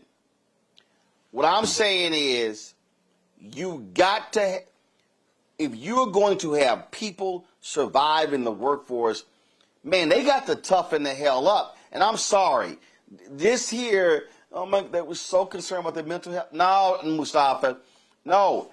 I don't think you make things easier for people to deal with mental health. I think what you do is you have to walk folks through and say, hey, the reason we have this is because this will determine who cuts it and who doesn't. It's really about shredding. It's really about being able to say, hey, can you tough it out? Hey, I'm gonna give you this last one, Mustafa. This was pretty funny. So we're in college. I'm a sophomore. My sister's a freshman. Rough first year. She was used to all these great grades, and so she had to write a letter, to scholastic probation. I was like, that's it. Girl, come here. So we went to the library. I grabbed that paper. Yeah. I started typing. Man, the fiction that was flying off of my fingers was beautiful. It was beautiful. Y'all, I was flowing. Man, I finished that. Zip. Pull out a typewriter, hand it to my sister, read that letter, memorize it. I said, read it 6-7 times, memorize it, and take it in. You good, you gonna stay in school. Hey, it was about, can you figure out a way to survive? And that's all I'm saying is that's what we have to be. College has to be toughening people up, Mustafa, not making it softer. Go ahead. That's just me. Well, yeah, no. I feel what you're saying, and I appreciate your Langston Hughes moment there. I mean, college is supposed to prepare you for the future, right? But people use that often. But I think that it actually starts way before then. And hopefully you have parents who are making you strong and helping to prepare you for what the world is going to throw at you. So I think for me personally, with my folks, You start that work early on. On the mental health side of the equation also, a lot of that goes back to home also, and how you're raised and how you're taught to deal with situations. And that doesn't mean there are all kinds of mental health impacts that happen, and I totally get that. But a lot of that stuff begins there. So, then fast forwarding, to college, for most folks, unless you come from a privileged situation, the money that you borrowed or that someone paid for you to be there took a lot. So, you got to take advantage of that opportunity and you got to pour everything that you can into it. But I also want to say, a lot of times for folks in their first year of college, especially that first semester, they're trying to figure some things out. Some folks never been away from home. Some folks didn't have good study habits. Now, that is not really acceptable, but that's just the reality of what's going on. So I think we got to take all that into totality and understanding, how we make strong young men and women to be prepared for what to do next. So that's where I land on it. I'm just saying, Randy, somebody in the chat room, they were talking about, somebody said, man, my parents wouldn't let me bring home anything less than A's and B's. Man, let me tell y'all something. Randy, I had an editor. He was an assistant managing editor at the Austin American Statesman. And he said, point blank, he said, show me a 4.0 journalism student who ain't got no experience, and show me a 2.5 who's got experience and got clips. He said the 4.0 ain't got a chance. Listen, I get people who go to law school. Listen, my niece at the University of Texas Law School, they have a thing called the chancellors. It's the highest grade point average students. She's the first African American in UT Law School history to be one of those chancellors. That's great. Listen, that's fine. If you're going to law or a doctor or whatever, but hey, I'm a firm believer. If you figure out what industry you're trying to go in, and you better figure out how to be successful in that industry and figure out that skill set for that industry. And listen, if that classroom stuff ain't applying, look, you just do whatever you got to do, Randy, to get that sheet of paper and get out.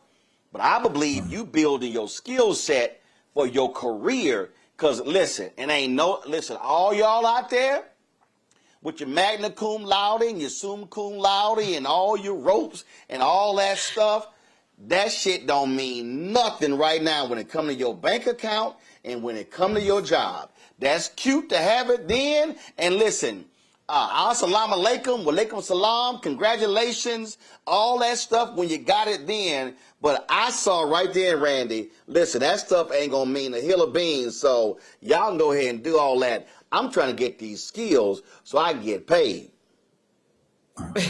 Right. I definitely think people need to look at their career path and figure out what's the best way to go. Those grades do matter if you want to go to graduate school or a professional school. So then the grades matter. But if they don't, I believe skills do matter the most. I have a dear friend whose daughter just started college this Sunday. She moved into Bethune-Cookman. And she was debating about schools and didn't get into her first choice school. And someone said to her, I wanted to be a physical therapist, and my primary school didn't let me in. And she said, so I went to another school. And she said, guess what? I've been a physical therapist for 25 years. So at the end of the day, no one does ask you what your GPA was, except, like I said, if you want to go on to school. No one really cares if you graduated summa cum laude or thank you, laude, most of the time. So you do need to ensure that you are focusing on getting those skills as well. And again, listen, if your scholarship requires a certain GPA, I totally understand. Right. And so you do what you got to do. But I'm just telling you right now, I just think that college exposes a whole lot of who you are as a person. College, to your point, Mustafa, being away from home, you got to learn how to get your ass up yourself. Mama and daddy ain't then coming in the room telling you, hey, get up, get dressed, got to go to school because the school bus is coming. No, you got to do it yourself. You got to figure out your food. So if you at the dorm or you in an apartment, you got to figure out. College is going beyond the classroom. It's teaching you a whole lot about yourself. Are you codependent? And what are you learning? And so I just think that when we start this whole deal, oh my goodness, folks in their mental health, it's meant to challenge you. It's meant to really press you. And I'm going to leave y'all with this one. I had a journalism class. I was just telling this to the students last night in the National Association of Black Journalists Student Projects. And they asked me to address the TV folks. And I remember, Mustafa and Randy, I'm in the class. And so when it was test day, what you would do is you would go to class and they would hand you a sheet of paper with a set of facts. And you had to write a story based upon the set of facts that they gave you. So I came to class 15 minutes late, and I left 15 minutes early. It was a 50-minute class. So I did my assignment in 20 minutes. And so when they came back and gave us the score, the professor said, I need to see you after class. I was like, all right. So I think I made an 84 or 86. And she said, now, Mr. Martin, if you had not come late and you have not left early, and had you applied yourself, you could have made an A on this. And I said, ma'am, let me be real clear. I do not care about your A. And she was like, excuse me? I said, I want you to understand something. When I graduate, I'm going to have to write a story on deadline in 20 minutes. And if I do not train my brain today to take a set of facts and be able to whip that story around, I'm not going to be successful when I get out of here. So here's what's going to happen. You going to tell me how I made an 86. I said, so the next assignment, I'm going to come in here 15 minutes late, and I'm going to leave 15 minutes early, but it ain't going to be an 86. So the point there was, I was preparing myself for life after school while I was in school. And I wanted tough professors. I wanted journalism professors who were tough, who were kicking my ass, because I did not want to be mediocre. And that's all I'm saying. If you want to be great, you know what? It's the great coaches. It's the great mentors who put the screws to you because they see greatness. And I'm just saying, let's not make this thing easy. Quick break. We'll be right back. Roland Martin Unfiltered on the Black Star Network.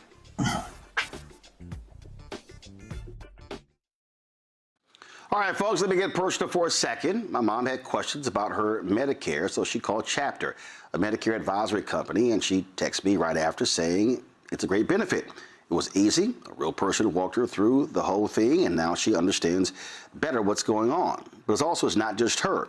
A woman in Yonkers wrote in saying the process was so simple, the enrollment was easy, and she was so glad she called. Then there's Marilyn, 90 years old, in Florida, living on Social Security. Her premium climbed every single year north of $400 a month for coverage she could barely afford anymore. So what does she do? She called Chapter. They found her the same top-tier coverage for hundreds of dollars less. 90 years old, and finally somebody in her corner. I hear stories like that again and again from our community. The Medicare system was not built to work for you. Too much fine print, too many plans. Yet Chapter's advisors are independent and honest, the only Medicare advisors that compare every plan nationwide. They're focused on one thing, what actually works for you. If you're already in the right plan, they'll tell you. No games. And people who switched with Chapter saved an average of $1,100 a year. All it takes is 20 minutes. You talk to a real person, and it's completely free help. So call Chapter at 724-264-8281, 724-264-8281. That's Chapter. You're watching Martin Unfiltered.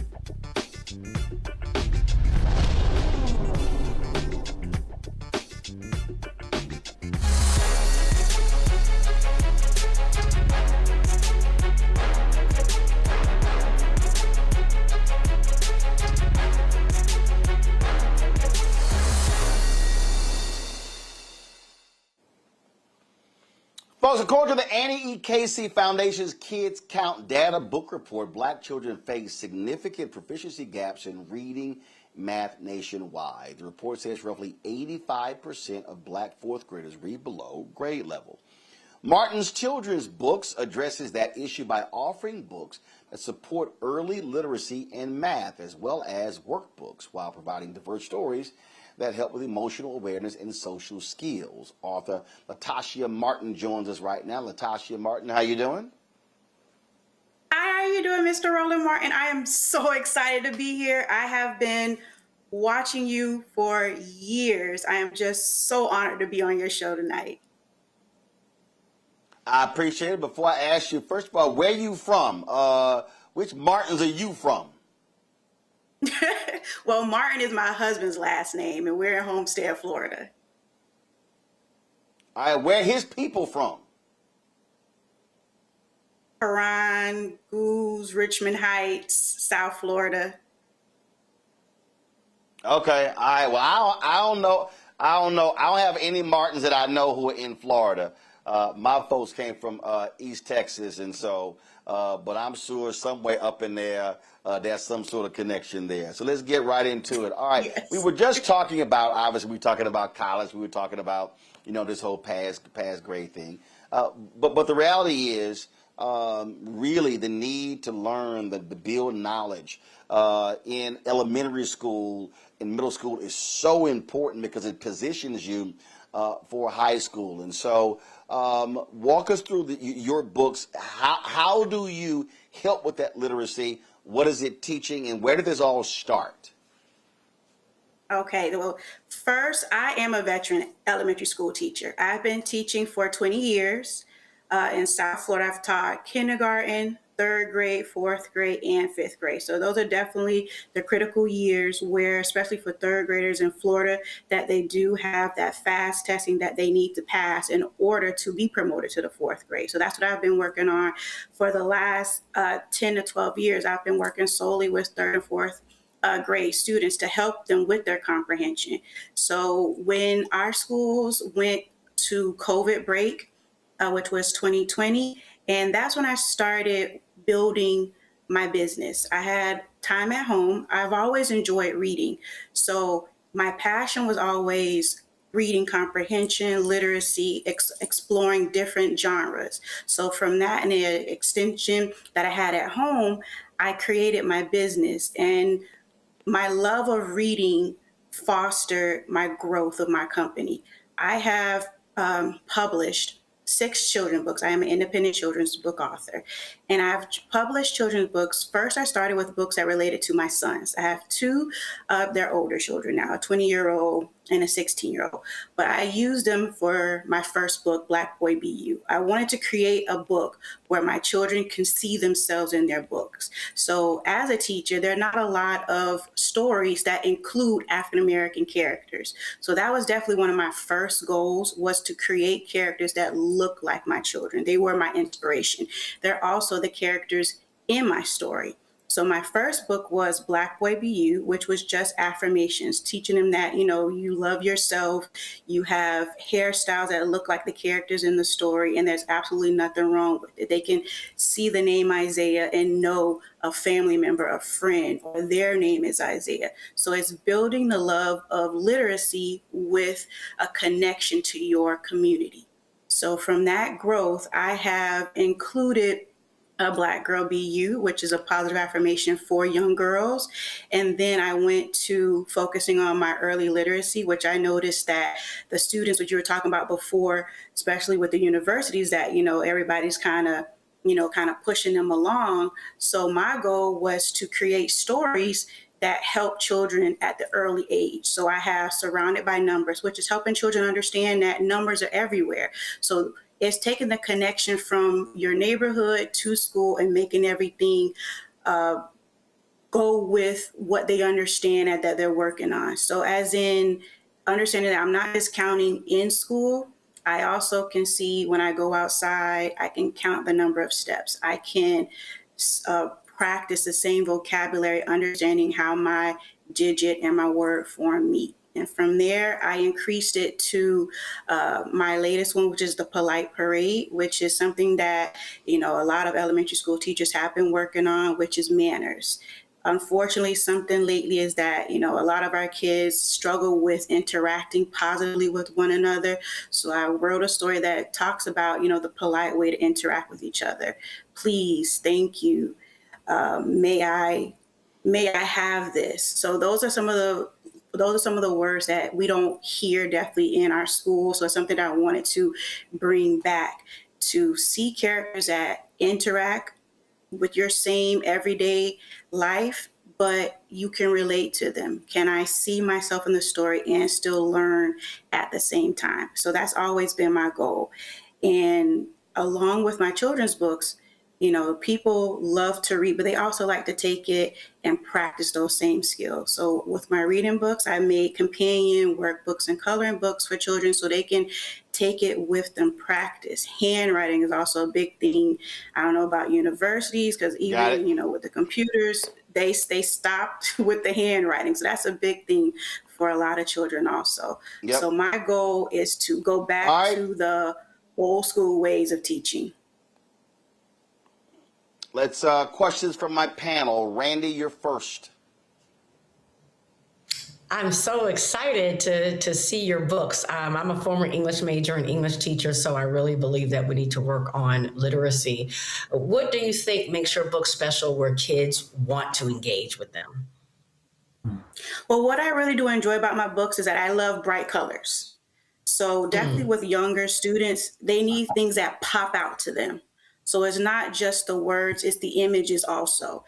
They love to, when they open up a book, it has to be bright colors that jump out to them. So that's always my first goal, bright colors. And then the wording within my book, there's some that are like in black letters and there's some that are in colored letters. So I have different things within my stories that attract students. And it's not just reading, there's also questions within a lot of my books to interact with the students while they're reading, especially with Surrounded by Numbers.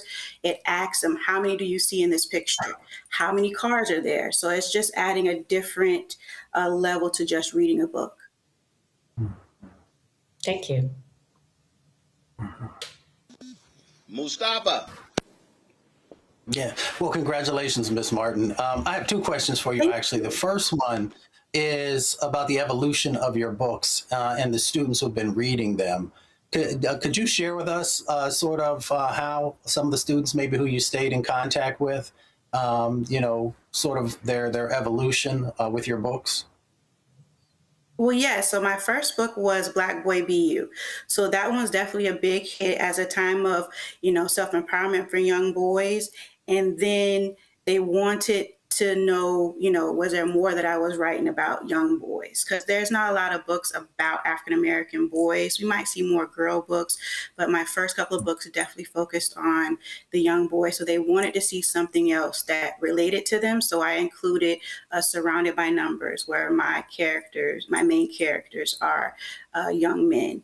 And then also within my stories, a lot of the readers wanted to have additional that relate to their younger siblings. So not just like a third grader, you have something also that my kindergarten can relate to. So then I expanded my collection of stories to ABCs of Kindergarten, where it helps parents get their kids ready for the first day of kindergarten and also learn about the alphabet, phonics, and rhyming words. So I listened to customers and readers and what they were looking for next, and that helped me to create my next set of books.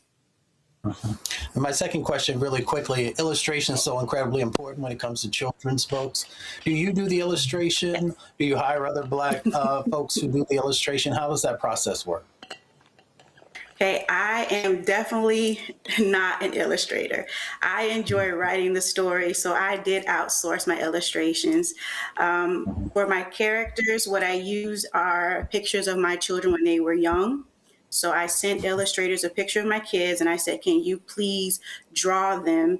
And then I was able to choose the best illustrator that came with the images that I enjoyed the most. I had the most detail, because within my books, I enjoy a lot of detail within the background of my books. My illustrators are overseas, so it's a little an extra step that I have to do with my illustrators, speaking to them and getting them to understand what I'm looking for. But it's it's still a struggle with illustrators here in the United States to definitely get someone that has everything that I'm looking for. Thank you. All right, then. Folks, Martin's children's book. Go to shopblackstarnetwork.com. Shop blackstarnetwork.com to check them out. And so please do that. And support Latasha's books. We certainly appreciate it. Thanks a lot. Well, thank you for having me. All right. Good luck.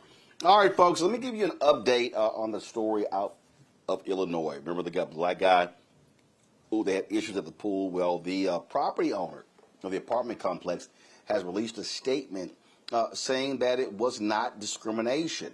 You might remember where Leo Sullivan said that he was approached by a couple of white women when they came and demanding he show his ID. The property owner says this in a statement at Art Living: "We're deeply upset about the extensive misinformation being shared on social media about our company and the doxing of our innocent employees. Our company has a long history of serving diverse communities, and we proudly employ individuals of many racial and ethnic backgrounds. We do not condone or tolerate discrimination of any kind, and to falsely portray this incident as discrimination is reckless and harmful to our tenants and our community." Prior to Mr. Leo Sullivan's stay, he acknowledged the requirement to obtain a pool pass at the front desk before entering the pool area. The CCTV footage shows that he and 4 other unrelated individuals at the pool were all asked to show an ID or their pool pass as required to ensure the security of our tenants and guests. Our employees simply followed established property policies that are applied equally to all residents and guests. Since Mr. Sullivan never checked in with the front desk upon his arrival, never obtained a pool pass, falsely identified himself as a tenant, and never provided ID when politely asked, staff had no way to identify him as a guest, so authorities were called to help resolve the situation. Now, Leo Sullivan has not publicly responded to the statement from Arden's Living. All right, folks, that is it for us. We are watching election results that are happening in South Carolina, Wisconsin, and Minnesota and other states. So we'll have that for you tomorrow as well. Control room, let me know when y'all have downloaded those photos that I just sent y'all. Today, we had our board meeting for the National Association of Black Journalists, and my alpha brother, former UN ambassador, also former congressman, former mayor, longtime lieutenant to Reverend Dr. Martin Luther King Jr., Ambassador Andrew Young, addressed our group, and so it was great to see him. Andrew Young, 94 years old? Let me tell y'all, that mind is as sharp as ever. And so it was great to see him, great to hear him. We were here 42 years ago in 1984 when Ambassador Andrew Young addressed the convention. When I was chatting with him, we took a picture surrounded by Alpha Brothers. We took a picture with him, and it was hilarious because he said when I spoke to NABJ in 1984, there were 500 journalists who were in the room. Folks, our convention kicks off tomorrow, and our registration for this year's convention is almost 4,000. That goes to show you how far we've come. That's the photo right there of Ambassador Young with all the alphas. You see him right there. The next photo is you should show where he was in the when he was addressing us in our board meeting, and so it was absolutely great to have him. Always great to see him. And so always doing his thing. So we certainly appreciate our good brother. Folks, that's it for me. Again, we kick off the convention tomorrow.